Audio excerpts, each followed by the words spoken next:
the land of nascent wolves. Undead Busters III-1, Harline the Iron Arms was a weaponkin whose brutality cemented his name in the history of the Empire. The weaponkin, born with the capacity to wield parts of their bodies as armaments, spanned many variations, such as fashioning one's arms into sharp blades, growing a steel lash in a manner akin to a tail, or morphing one's back into a great shield. Among those weaponkin, Harline's speciality was exactly as described by his alias, Iron Arms, swinging his arms wrought of steel. He was a monster notorious for having slaughtered countless people. However, to brand his nature as brutal, and his existence as a monster, would be a bit hasty. If you asked Harline himself, there was another side to the unfavorable manner in which the story painted him. His manner of crushing the heads of those he deemed opponents may have been called brutal, but that was the fault of the construction of their heads being weaker than that of Harline's arms. It may have been said that he mercilessly killed women and children, but that was just to sever off any worries of anxiety or revenge. Above all, the one who truly ought to have been called a monster was not Harline, but his younger brother, excuse me. It seems like that would end up being a rather long story, but the more you speak, the more it seems like it's an episode that piques nobody's interest. So why don't we change things up to a scene depicting stuff like the leading actor's preferences and trivial daily life that the fans truly want to see? A carefree voice seemed to blot over the introduction, and in an instant, the arms raised aloft were severed at the elbows, and the iron arms from which he derived his alias spun around as they flew through the air. There was no pain. If his body had been reconstructed in such a manner, then he might just be able to reconnect the arms by pressing the cross sections back together stranger. In the way, that meager hope of Harline's was extinguished by the hellfire that engulfed his airborne arms. As he bore witness to the arms as they met a terminus of ash and dust, anger swelled in Harline, having lost his iron arms, and he would attempt to pounce at the enemy who had enacted that Harline. Ah! A tiny palm squarely touched his chest. Right in front of Harline was a young girl of short stature, and he met her blue eyes. Then, stranger. Ein! Having been resurrected from death, Harline the Iron Arms was once again plunged into the depths of Odd Lagna. 2. Cecilis. Man, that really was an opponent with absolutely no pushback or challenge or sense of accomplishment whatsoever.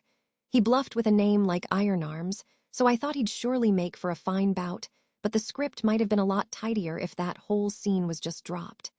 Spica. Ooh, Ieved. Cecilis. Right. I thought that you would feel the same way, Spica-san. Well, I suppose that since star eating succeeded with no issues, it's good that your hopes have been met, right, Anya? You think so too, right, Anya? Erikia. Cecilis, you're noisy. Cecilis. Ha ha ha ha, what would I be if not loud? We're in a place detached from human settlements. Our stories won't reach anyone unless we raise our voices. He was shot down by a curt comment from his fellow traveler, however. Cecilis still laughed loudly in good humor.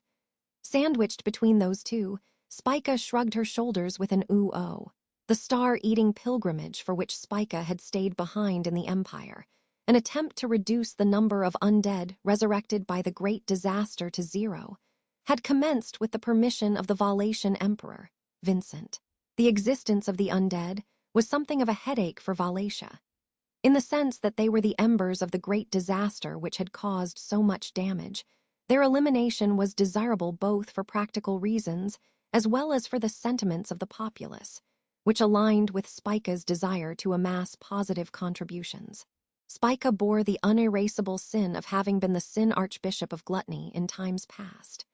Without memories of the past identity known as Louis Arneb, it was a sin Spica had no recollection of enacting. But as long as the world continued to see it as a wrongdoing that could not be so easily forgiven, nobody would lend Spica an ear even if she cried and wailed and pleaded. No, there were people who would lend her an ear, so Spica had no choice but to work as hard as she could to rinse away that poor reputation in order to be together with those people. On this journey of atonement, Spica's ability to properly dispose of the undead with star eating was perfect, and furthermore, her companions on this quest were the two people who were evaluated to possess the greatest strength throughout the entire empire. And yet, Cecilis, to begin with, aren't your selections kinda bad, Anya? Even though I desire to find a more spectacular and picturesque villain, why is it that I only continue to have my hopes dashed? Could it be that you keep leaving me hanging on purpose? Nobody desires that sort of thing, so even if out of personal desire or spite, such methods are incredibly petty, bah. Arikia. I don't think about you to that extent, Cecilis. Cecilis? So you mean that you keep crashing us into the end of the road without thinking, causing us to draw one losing ticket after another? So that would make Anya the type of heroine whose archetype is that of not having anything, but would that not then be quite humiliating? Arikia. Die. Making statements that many would see as being provocative, Cecilis caused the eye-patch-clad woman to avert her gaze. Spika's other companion, Arikia, could not hide her irritation. When it came to these two, from start to finish and from dawn to dusk, they would bicker in such a manner, causing Spika's head to spin as she was caught up in the middle of it all.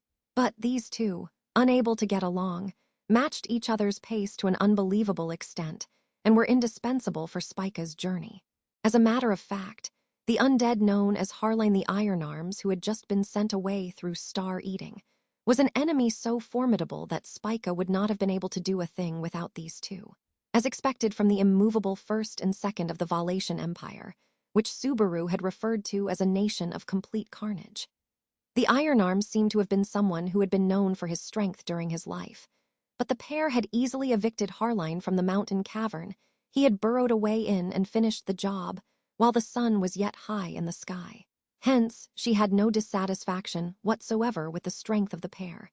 She merely wished that they would get along a bit better. Cecilis, you still only fry the eggs on one side, Anya. No matter how many multitudes of thousands of times I ask you, why don't you just do it? The half-fried eggs are all crying out. Arikia. Eggs don't cry. Cecilis, are you stupid? Cecilis. Mgik. In that case, I'm crying. The tears shed by the leading actor will cause a mere lunchtime scene to go down as a classic that will be discussed for many years to come. Whilst doing this and that, Cecilis and Arikia had at some point started to make preparations for a meal, which led to the beginning of a dispute regarding the manner in which the food was prepared. Having taken in a tremendously powerful spirit, Arikia was preeminent at wielding the forces of earth, water, fire, and wind. Instantly creating a steel plate by compressing earth, she heated it with fire to prepare the tools for cooking. Onto it, Cecilis cracked an egg which he had procured from the nest of a wild bird, and thus they began frying the egg. Spika. Aya. The two of them displayed good communication, even in this situation, and with a sidelong glance to Cecilis, who was deftly preparing the wild bird which he had also strangled, Spika called out to Arikia as the latter fried the egg. Receiving Spika's call, Arikia looked towards her. Arikia. It wasn't on purpose. Spika. Ooh, Arikia. It wasn't to annoy Cecilis. We must keep searching for undead. As Arikia falteringly selected her words, Spika widened her eyes and then loosened her lips. What Arikia was explaining was in regards to Cecilis's prior comment, the suspicion that she had purposely chosen an opponent in opposition to the group's desires. That which could have been called the very land of Valatia itself, the great spirit Muspel. The stone, having merged with that entity, Arikia could sense the whereabouts of the undead, who had been resurrected using Muspel's power. However, it had still only been a short time since she had merged with the great spirit, so Arikia had yet to fully master its power, and thus could not tell apart the strength of the undead she perceived, which caused her anguish. This also brought with it several complaints from Cecilis. Due to that reality, Arikia expressed her apologies to Spika in her own way. Understanding that to be the reason behind her explanation, Spika sat down next to Arikia and leaned her head on her shoulder. Arikia. You're heavy and in the way. Spika. Oh! Without meeting eyes, Arikia displayed a cold attitude, however made no effort to remove Spika's head. Spika felt good about that, and together they watched over the egg she was frying at hand. Cecilis. What's this with you two sitting all nicely together in a picturesque scene? Please keep all developments of unknown events off screen while I'm doing my best to prepare this bird. Arikia. Cecilis, you're the one who's off screen. Cecilis, there are things that are fine to say and things that aren't fine to say, Anya. Spika. Ias ahs igt. Having reached his boiling point unusually fast, Cecilus puffed his chest out with a naturally. At Spica's comment, Cecilus, "All right, of course even those who are not actors deserve their time in the spotlight, and on those occasions the camera should be turned to them. But when it's not that type of scene, the shot should always be angled with the leading actor right at the center." That, as Cecilus began speaking tediously, yet at such a high pace that it bore no feeling of tediousness, Spica feared that another fight would break out with Erikia. Thus, Spica looked towards Erikia in trepidation, but Erikia. She was not looking towards Cecilus, not towards the steel plate frying the egg by her hands, either. Her beautiful features, still with a trace of youthfulness behind the immense power they concealed, were facing upwards, and her thin lips quivered. "Erikia, it's coming!" It happened at the next moment. A roar thundered across the campground, and a part of the mountain was blown away. 3.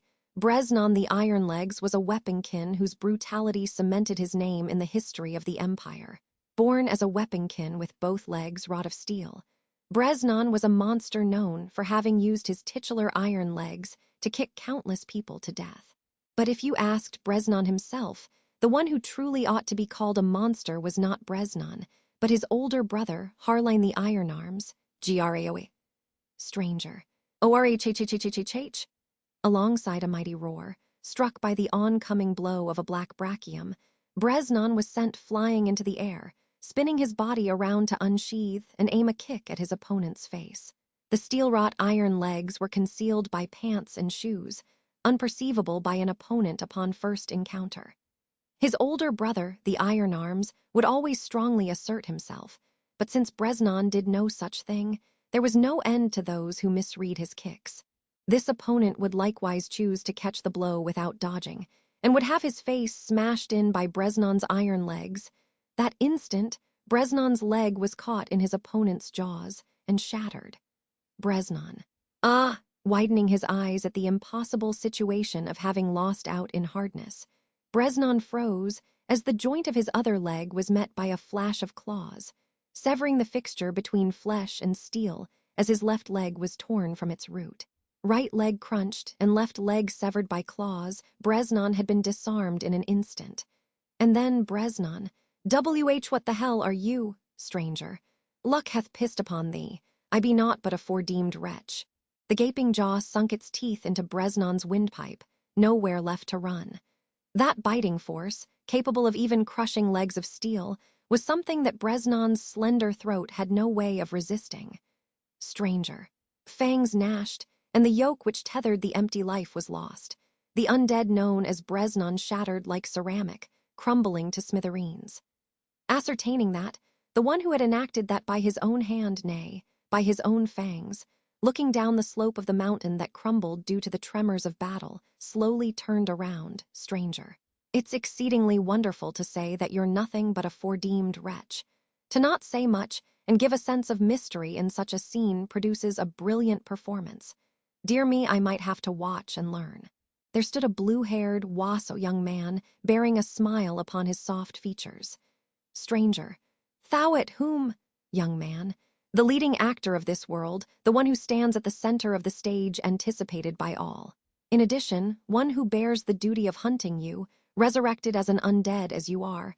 My name is Cecilus Segmont.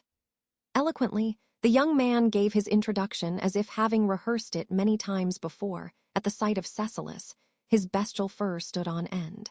Without even needing to look at the two katanas holstered at his waist, Cecilus was visibly a fighter from his posture alone. The fact that Cecilus was so accustomed to giving his introduction was proof of the extent to which he had traversed the front lines of death. Warriors who staked themselves in duels had a habit of giving their name, and he was one who had experienced that opportunity several hundreds of times. And whether or not he realized the heightened tension within him, Cecilus tilted his head, saying, "By the way, Cecilus, might I ask your name, stranger?" "Valkas, Cecilus." "Ho, Valkas-san, that's quite a nice name. A black-furred wolfman gives the impression of an outstanding fighter, but for your name to be Valkas on top of that is quite exquisite. It reminds me of one of the characters starring in Iris and the King of Thorns, who was a preeminent warrior talked about through the history of the Empire, The Doomwolf General. Valkes. Cecilus. I said it reminds me, but could it be that you are that very person in the flesh? With a sudden sparkle in his eyes, Cecilus sought to ascertain that without a hint of malice, and the jet-black wolfman. Valkes, while scratching his own neck, scrunched up his snout. He had been asked about a name and title he had not wished to hear. Naturally, it caused him to scowl. Cecilus. With that look on your face, the answer's clear even if you don't say anything. As long as I haven't misread your expression, which could possibly be displeasure at being mistaken for a famous person. Valkes. As long as that, then what? Cecilus. I'll have to apologize to Anya. Truly and certainly, beyond a shadow of a doubt.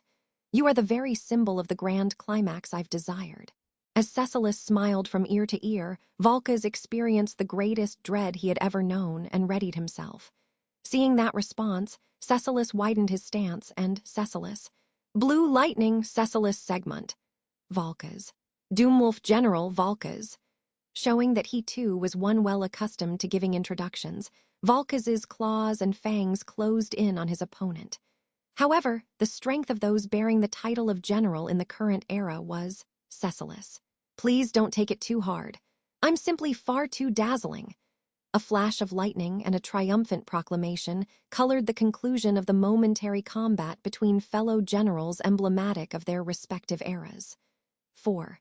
Cecilus, I don't want to do that, though. I'm completely against having Spike-a-san eat Valkes-san here.